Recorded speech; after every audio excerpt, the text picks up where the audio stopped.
Hello. Hello. Good morning madam. Good morning. ఎవరండి? Madam నా పేరు మహేష్ అండి. నేను మా పాపకి అడ్మిషన్ కోసం కాల్ చేశాను. స్కూలేనండి? అవునండి, చెప్పండి. మేడం మా పాపకి నర్సరీ అడ్మిషన్ కోసం కాల్ చేశాను. ప్రాసెస్ ఏంటి మేడం? పాపకి నర్సరీ అడ్మిషన్ అండి? అవునండి. ఓకే, ఫస్ట్ మా స్కూల్ యొక్క బెనిఫిట్స్ ఏంటో తెలుసుకోండి సార్. ఓకే. మా స్కూల్లో అయితే సిస్టమాటిక్ ఉంటుంది సార్. 9 to 4 స్కూల్ ఉంటుంది. ఓకే. అండ్ నర్సరీ వాళ్ళకి కూడా సేమ్ అదే ప్రాసెస్, 9 to 4. ఓకే. వాళ్ళకి మార్నింగ్ సెక్షన్ అంతా ప్లేవే మెథడ్లో వాళ్ళకి ఎలా ఉంటుంది ఏంటి ఆల్ఫాబెట్స్ అవన్నీ నేర్పిస్తూ ఉంటారు. Okay madam. Afternoon lunch after ఒక 1 hour స్లీపింగ్ అవర్ ఉంటుంది. తర్వాత వాళ్ళకి మళ్ళీ ఏదో క్లాసు లేదా డాన్స్ క్లాసు, కరాటే క్లాసు అలా ఉంటాయన్నమాట. ఓకే. ఇప్పుడు ఈ కల్చర్, ఈ కరాటే స్కూల్స్, ఈ డాన్స్ స్కూల్స్ వీటికి ఏమైనా సపరేట్గా చేయాలండి?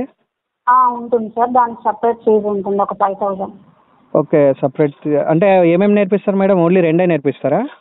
డాన్స్ క్లాస్ ఉంటుంది సార్, కరాటే క్లాస్ ఉంటుంది.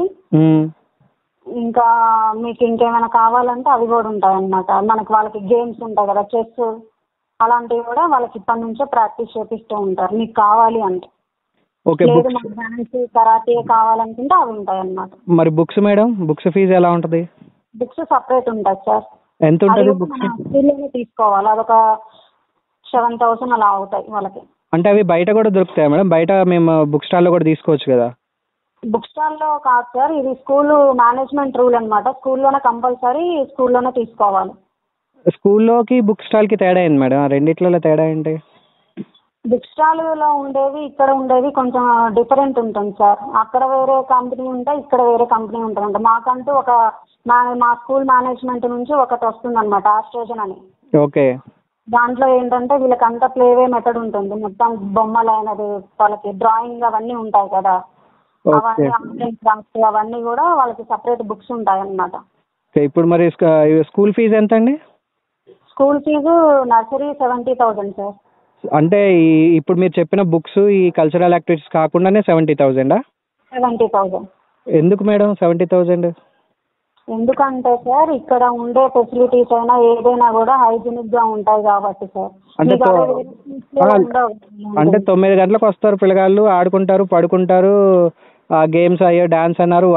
ఆ మాత్రం దానికే 70,000 అంటే చాలా ఎక్కువ కదండి అది.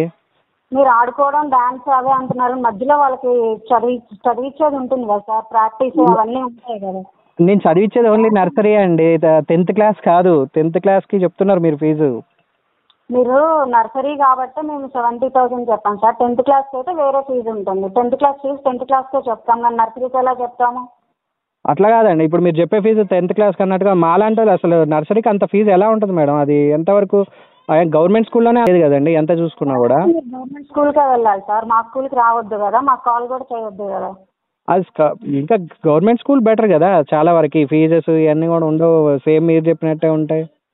అవును, గవర్నమెంట్ స్కూల్ బెటర్ అనుకున్నప్పుడు మీరు అక్కడికి ఆ ఆప్షనే చూస్ చేసుకోవాలి, కానీ ఇక్కడికి వచ్చి గవర్నమెంట్ స్కూల్ బెటర్ అని మా దగ్గర చెప్పడం కరెక్ట్ కాదు కదా సార్. అదే మీరు ఎట్లా? కేరింగ్ గవర్నమెంట్ స్కూల్లో ఉండదు కదా. వాళ్ళని ఏం చేస్తారు, ఒక సారో టీచరో వస్తారు, వాళ్ళని ఒక రూమ్లో పడేస్తారు, ఆ సారు టీచర్ వాళ్ళ పని వాళ్ళు చేసుకుంటారు. అదే మా దగ్గర అయితే వాళ్ళకి 2 టీచర్స్ ఉంటారు క్లాస్లో. ఒక 20 members పిల్లలు ఉంటే వాళ్ళకి 2 టీచర్స్ ఉంటారు, వాళ్ళకి ఒక ఆయమ్మ ఉంటుంది. మొత్తం వాళ్ళ అన్ని కేరింగ్ అయినా ఏదైనా నీట్గా ఉంటుంది. అదే గవర్నమెంట్ స్కూల్లో ఇక్కడ ఉన్నంత ప్రొటెక్షన్ అక్కడ ఎలా ఉంటుంది? అక్కడ మీరు గవర్నమెంట్ టీచర్స్ అంతా కూడా ప్రొఫెషనల్స్ ఉంటారు కదా, నెంబర్ 1 క్వాలిఫైడ్ టీచర్సే ఉంటారు కదా. ఓకే సార్, మీరు కూడా ట్రై చేయండి. మీకు తెలిసిన వాళ్ళు ఎవరైనా గవర్నమెంట్ స్కూల్లో ఉంటే వాళ్ళని కూడా కనుక్కోండి, అక్కడ ఎలా ఉంది ఇక్కడ ఎలా ఉంది, సిస్టమాటిక్ ఉందా లేదా అనేది. ఏదైనా మనం ఇప్పటి నుంచి వాళ్ళకి బేసిక్ నేర్పిస్తేనే కదా ఫ్యూచర్లో వాళ్ళు ఒక స్టాండ్ తీసుకొని వాళ్ళంతటి వాళ్ళు ఉండాలి. అది గవర్నమెంట్ రూల్ ప్రకారం 70,000 లేదు కదా ఫీజు. గవర్నమెంట్ రూల్ ప్రకారం లేదు సార్, ఇది గవర్నమెంట్ స్కూల్ కాదు కదా, ప్రైవేట్ స్కూల్ కదా. మీకు ప్రైవేట్ స్కూల్లో ఉంటే మా పిల్లల భవిష్యత్తు బాగుంటుందని మీరు మాకు కాల్ చేశారు కదా, అందుకని మేము చెప్తున్నాము. అదే గవర్నమెంట్ స్కూల్ అయితే మీకు ఇవన్నీ ఉండవు కదా, ఏదో తీసుకెళ్తారు అక్కడ కూర్చోబెడతారు అంతే. ఇప్పుడు చుట్టుపక్కల అంగన్వాడీ స్కూల్స్ ఉంటాయి కదా, అలానే ఉంటుంది వాళ్ళకి కూడా.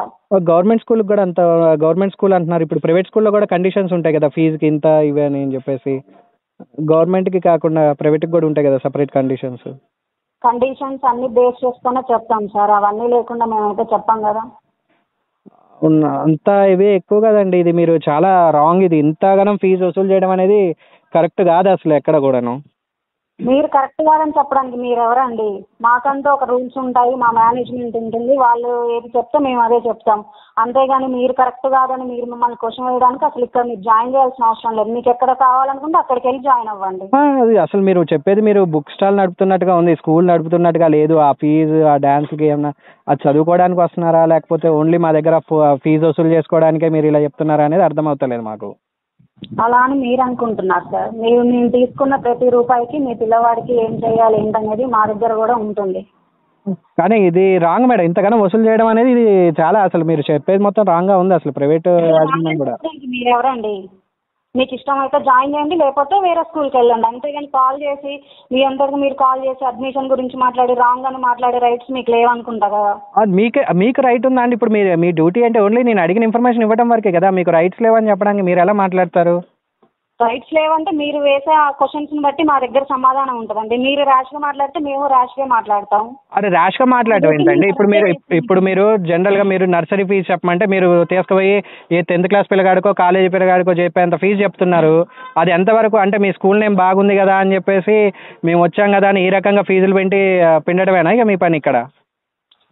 అది 10th class fee college fee ఏంటనేది మాకు తెలుసండి. మేము ఏ క్లాస్కి ఎంత ఫీజు చెప్పాలనేది మీరు చెప్పాల్సిన అవసరం కూడా మాకు లేదనమాట. మీరు కాల్ చేశారు, మీకు కావాల్సిన ఇన్ఫర్మేషన్ వచ్చింది, మీకు ఇష్టమైతే ఇక్కడ జాయిన్ చేయండి, లేదంటే వేరే స్కూల్లో జాయిన్ చేసుకోండి. అంతేగాని మీరు కాల్ చేసి మమ్మల్ని ఇలా క్వశ్చన్స్ వేసే రైట్స్ లేవనుకుంటా కదా మీకు కూడా.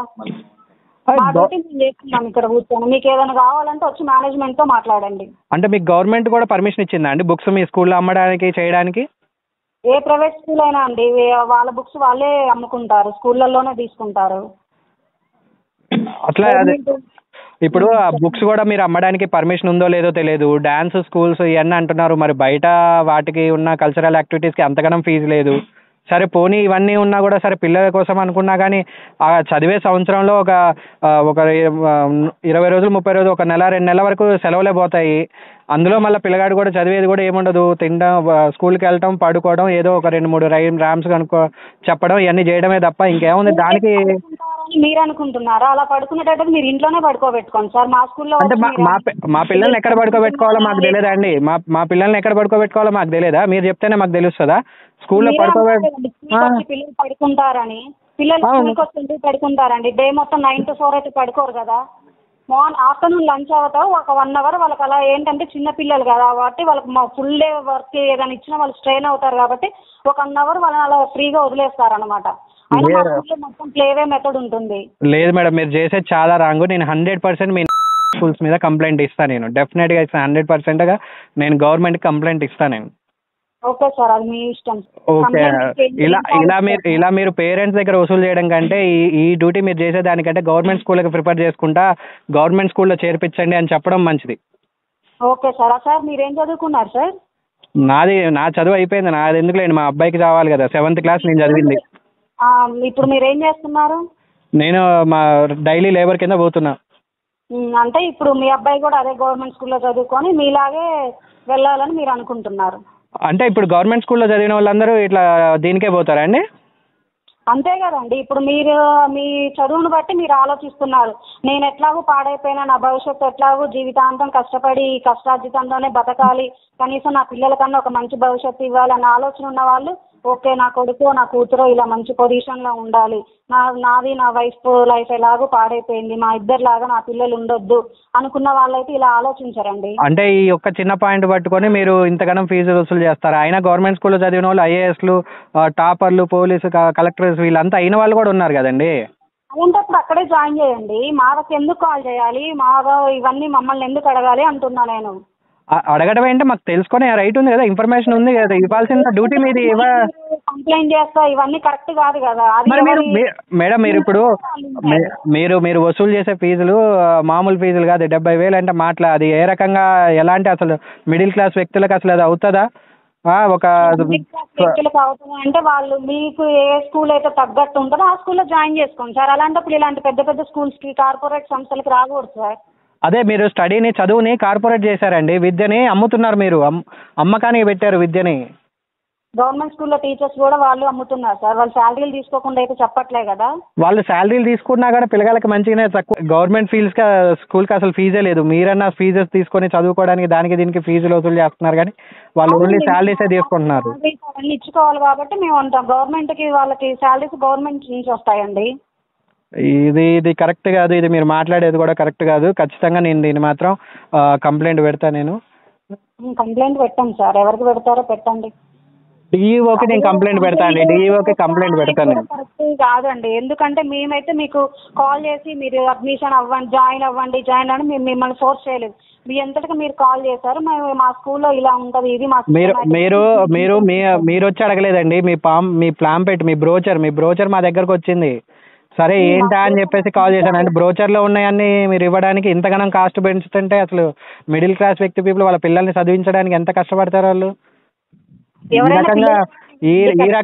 రకంగా వసూలు చేయడం అనేది అది కరెక్ట్ కాదు అసలు. అది అలా అంటే ఎలా సార్ చెప్పండి.